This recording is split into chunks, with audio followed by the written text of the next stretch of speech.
Now, Martin, what you have for me here, this better be good because I'm missing the PlayStation 5 premiere stream just to record this for you. And I'm hoping this is worth my time. What do you got for me? It definitely will not be worth your time, but thank you for coming. This will be the first in a new series by yourself, who I have forced to do this with me, and me, who has chosen to be here, in which we will look back at 90s animated cartoons of the 90s. Uh, Many of them quite As opposed obscure, as opposed to the 80s. as opposed to the live action cartoons of the 80s. As opposed to the live action cartoons of the 80s, yes. Or indeed, the puppet shows of the 70s. Or the the cave paint drawings of the 60s. Yes. I think Which that's how that works. which still hold up today. um, Yeah. so yeah, basically what we will do is pick a different animated show each time we record this. I will not hold anyone down to a week or a bi-weekly basis, as there is no chance we will stick to that. But we were going to start with something you've wanted to show me for a while. So why don't we dive into that? Yes, we thought we would start with something good, as opposed to as opposed to something completely terrible. So I picked out a show which I have very fond memories of, and I think holds up quite well, called Pirates of Darkwater. It Yeah. holds up well. It's definitely one of the better '90s shows. I think that's because probably someone went in and wanted to create an animated series which had a deep sort of storyline, and it wasn't a case of a toy company going, "We got all these toys, you gotta sell them, you gotta make what you can out of these toys." And I'm pretty Despite sure that they did that in reverse with this. So they had the animated series, and they were like, "Hey, it'd be pretty cool if you did some toys for this," and they did. despite Uh, what some of the character designs would lead me to think, like that parrot monkey seems like they need a snarf. But despite what that tonology would lead me to believe, the first thing I think it's very telling that I think the first thing that happens in the first episode is something dies. yes. Like that's the first something just gets eaten. And I like how Yeah. that kind of illustrates just how cutthroat this world is. I get kind of Legend of Zelda vibes off of it Mm. actually, which I thought was kind of neat. Um There's yeah, there's a lot of people dying in the first episode. I know. And I kind of serendipitously just last night was going through some old cartoon like mini docs and reviews, and I found this relates back. I'm not just going off track. I found one about SWAT cats. Do you know about that show? I do know about SWAT Cats. I've never really watched much of SWAT Cats, but I definitely remember it. Right, and so it was Hanna-Barbera in the 90s made Pirates of Darkwater and they made SWAT cats. Hmm. And it's my understanding that um Turner, is it Tim Turner? Is that his name? Ted Timmy Turner, Turner. I'm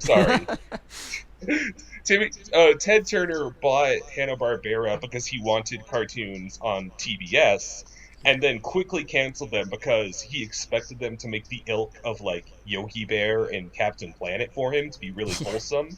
And then they made Pirates of Darkwater and SWAT Cats, and he just clutched his pearls and had them torn off the air. He literally had a stroke and he asked them to cancel it after he saw Bluff feed a man to a giant monster in the first 5 minutes. I'm The going. art, like, I'm going. oh my god, they aren't saving the planet. This isn't Captain Planet. I think the hardest I did laugh in the first like episode was just this one-two punch of is his name Niddler? Is that the parrot monkey? Niddler, yes. Niddler. He like brings back Ren, and then he's like screeching throughout that point, and then he opens his mouth to actually speak for the first time, and he's just like a guy, and Yeah. and then immediately the second he speaks, Bloth just has him like almost has him killed, and I lost my mind I because don't know Bloth if is just so. Sorry, go on. no, I don't know if you saw or if you were aware of this. They had originally like a completely different voice for Niddler. So Niddler is Oh, like he's the typical comedic, like sidekick, comic relief. cutesy type character. He's not very cutesy. He's quite unpleasant. Kind of gross. Yeah, but originally he was voiced by Roddy McDowall, who's like got a much more sinister edge to his voice. He was the Mad Hatter in Batman the Animated Series, um, Oh, amongst many other things. But he voiced him in a completely different way, as like a very sort of cunning, conniving character. And he did him for the first 5 episodes. And then when they came to put the series in syndication, they were like, let's just get like a bird voice. And they yeah. overdubbed him and made him like a comedy, irritating sidekick rather than like a crafty sort of companion type character. Those are the episodes I saw where the comedic Niddler, Hmm. post revisionist Niddler, as we'll call him. Yes. Um, I did not see. I think I looked on the Wikipedia page and saw he had multiple voices, and I just didn't think much of it because he sounded to me like Rob Paulsen, but it turned out it's Frank Welker, which Yeah. relatively same league, I suppose. I guess they just needed him to do all the bird noises. Maybe Yeah, Roddy McDowall was like, I'm not squawking for you people, I quit! And then they'll just get Frank maybe. Walker to do it. So Roddy McDowell recorded all of his dialogue and then had it, or maybe he just didn't know how to do a bird. They're like, Roddy McDowell, do a bird. And he's like, okay, I got this. Boo. Wasn't one of his skills. I apologize, noted actor Roddy McDowall, for disrespecting your acting talents. You didn't suffer through 5 Planet of the Apes movies and a short-lived TV series to listen to this. He sees these, he's like, I know why the caged cow sings. Uh, But yeah, an interesting point, since you were talking about like how they were cancelled. I wonder if someone did see Roddy McDowall's performance and was like, "Yeah, this is meant to be the talking sidekick. You gotta change it," and they had to like go back and add some sort of comedy because it was too dark. and yeah, that makes a lot of sense when you put it that way, because I don't think there's any focus group who, like, saw Orko or Snarf and was like, more of this! Yeah! Yes. Ah, just shoot it into my veins! And, so I wouldn't be surprised if it was actually like, yeah, this is kind of messed up. Can we throw a pie every once in a while? Yeah. I think they do. So I Don't they think, throw a literal pie in one of these episodes? I'm sure they oh, do. So I'm maybe. sure something happens. That is kind of the tonality of this show. Bloth is like, I'll slit your throat and pull out the innards, and Ren is like, not today, and like drops a papaya on him. Even though, to his credit, Ren has some edge for a protagonist. I liked him because he could have easily just been like, "Oh, I want an adventure," but he actually like has some know-how and kind of knows what's going on around him. And there's a couple points in the game episode you sent me where Bloth is like dying, and he's like, "Sucks to Yeah. be you." Later. Yeah. Everyone's a bit sort of unreliable and treacherous, even the good guys. Like Ayaz is clearly a psychopath, and you can't trust him. That's And the then mustache guy, right? that's the mustache guy, yeah. Yeah, and He's I wonder if I wonder if I'd be like more in tune with him with different episodes, because I almost felt that Ren had so much edge on his own that he was like a tad redundant. Like we didn't need a Han Solo figure yeah, to support the Luke when Luke was already prepared to just mow the bad guys down. yeah. Yeah, he doesn't lend as much of an edge as he could do because it's not like Ren is totally incompetent and doesn't know what he's doing. Like the first scene he's in, he kills a giant monster and escapes. Yeah, Um, totally. so yeah, everyone is sort of forced together rather than through friendship. Like it's not Oh, a He-Man totally. situation where everyone's just like Yeah. a team. They're sort of flung together and they make the best of a bad situation. I think it was in the second one with like the Darkwater manifestation. Like the girl character is like, for the first time over this journey, I have some hope, and it's like, okay.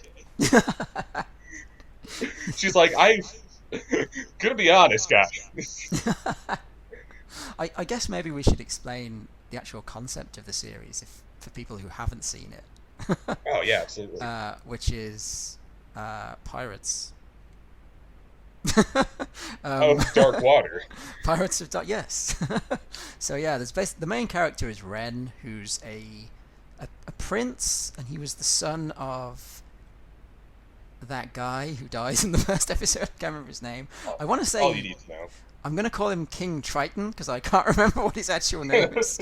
Um, but yeah, his father was like an enemy of Blythe who'd been kept as a prisoner of Blythe for years, and Ren is sent on a quest to find the mystical treasures of rule, which will allow them to defeat this sort of weird substance called Darkwater, which is sort of swallowing the world. And you find out later on that the Darkwater is controlled by this sort of weird demonic creature called the Dark Dweller. And Bluff is the main villain who's trying to also get the treasures. Although I don't know what Bluff wants them for, because he says in the first episode like he's gonna reshape the world in his image or something. But then is Bluff gonna get rid of the Dark Water? Because he doesn't seem to like the Dark Water, so maybe he would. And they could all they could happily all join forces and work towards the same goal. Yeah, it strikes me like he wants to be independently rich, like with the treasure, and then everything else is just secondary. Like, because does the treasure help stop Darkwater? Is that what's going on? I think when you put them all together and use them all at the same time, then it will banish the Dark Dweller.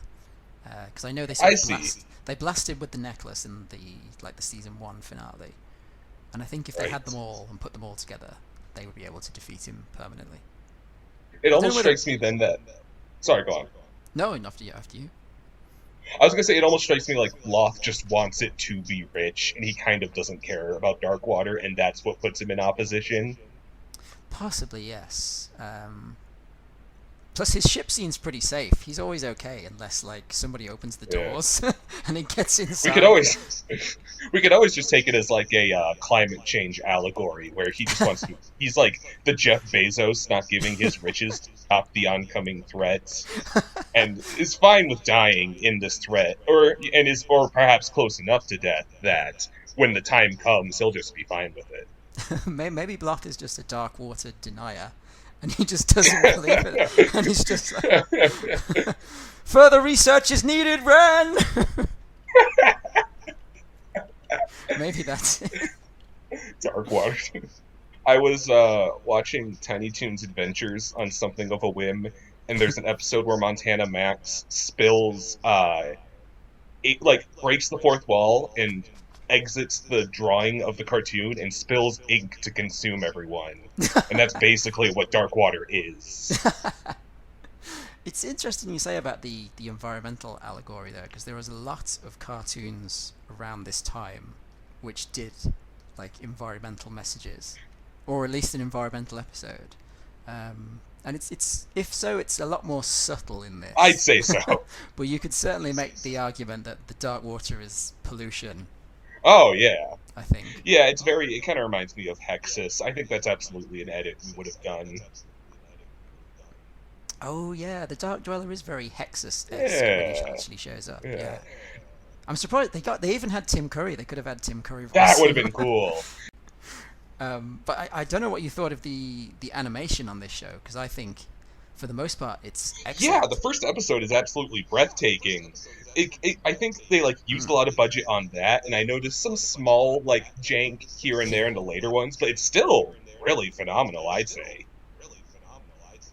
Yeah, I mean the details in that first episode are excellent, and just not what you really see in a lot of the other cartoons from that time. Like they animate people's hair moving in the wind, and just lots of little things like glass breaking and all these details that you don't normally get. It was.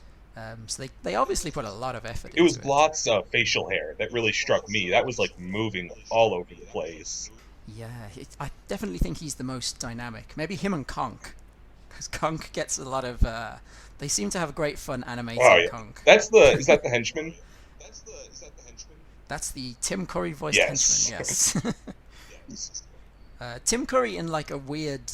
He's usually the main bad guy, but in this he's the stupid, incompetent sidekick, which is really strange. Right. I guess he just needed a break from being, the overlord and clowns. And... Yeah. maybe they offered him the Dark Dweller, and he was like, "I've literally just done a giant pollution demon. I'll do something else I for do you." hear he is a little more like I hear he has some like baggage going on with portraying Frankenfurter. Like I don't know all the details, take it with a grain of salt, but Hmm. I hear like once he was like I just like maybe it's like an insecure I don't know if this is a fun conversation. You can maybe cut this part, but I remember hearing something about him just not being totally pleased with like his performance as Frankenfurter. And I wonder if like yeah, I Oh, wonder if he's just got some other stuff going on there. yeah. Maybe he's just. I guess people focused on that performance a lot from him, and that's what's led to him being cast in a lot of other Right. stuff as quite similar characters. So maybe perhaps he's happy to play people like Kong, who are a bit different and a bit more out of his comfort zone, I guess. Completely. Over in the UK, we never got any second seasons at the time, so like a lot of like 13 episode seasons for me, if they had a finale, that was the final episode and that wrapped up the story.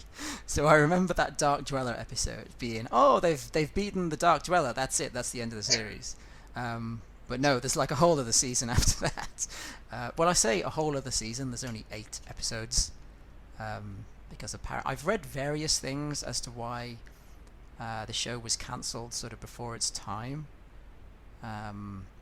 From like it was too expensive because It they used like much more sophisticated animation, or because it was a bit too adult, or because like they fell behind with the production schedule, or maybe a combination of all of those things. that really does yeah, none of that would surprise me and it really does strike me as something I would just like super take for granted as a kid and flip on like SpongeBob or some era accurate facsimile because I think it would just go Yeah. completely over my head. Which, that's shame on young me for that. I probably had my hand in a lot of unfair cancellations.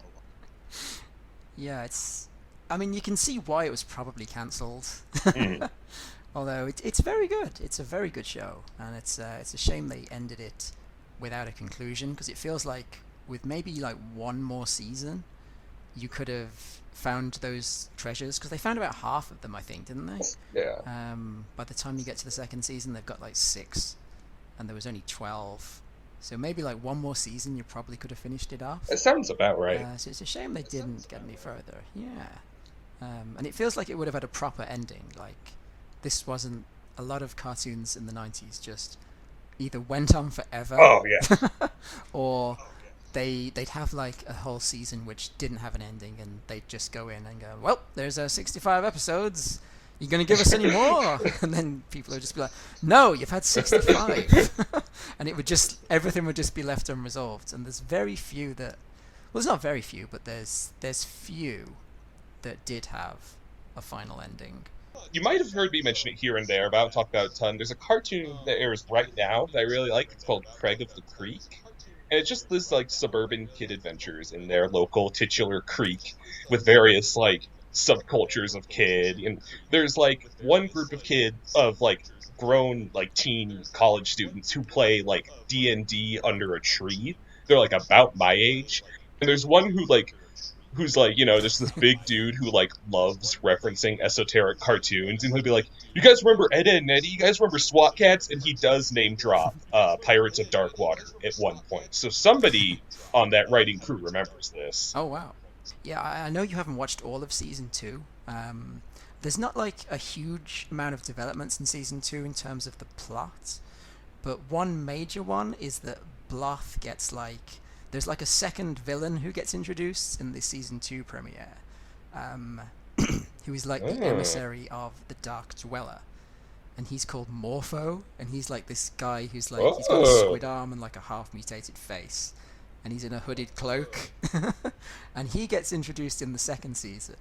Um, and he just sort of like, he climbs aboard Bloth's ship, and he's like, Bloth, we're gonna be So. working together. And like, Bloth is just like, who the fuck are you? And like the next time you see them, they're just like, they've settled into this like spiky sort of back and forth relationship, which is kind of fun. Um, you don't see much of them together because the series ended soon after, but they've got a couple of episodes where they're sort of working together in this uneasy alliance. and that's quite an That's interesting super element that they interesting. add to the I series looked up later on. images of Morpho, and I'm getting big time Herbert Langdon vibes. Yeah, he does have that sort of vibe. He's like a sort of you can imagine him in like a Totally. H.P. Lovecraft type story as well. So, Tommy, would you recommend Pirates of Dark Water? Oh, easily, completely. It's awesome. I think that there's a lot to discuss about how serialized cartoons get kind of shafted onto streaming services and how there's all kinds of politics with that.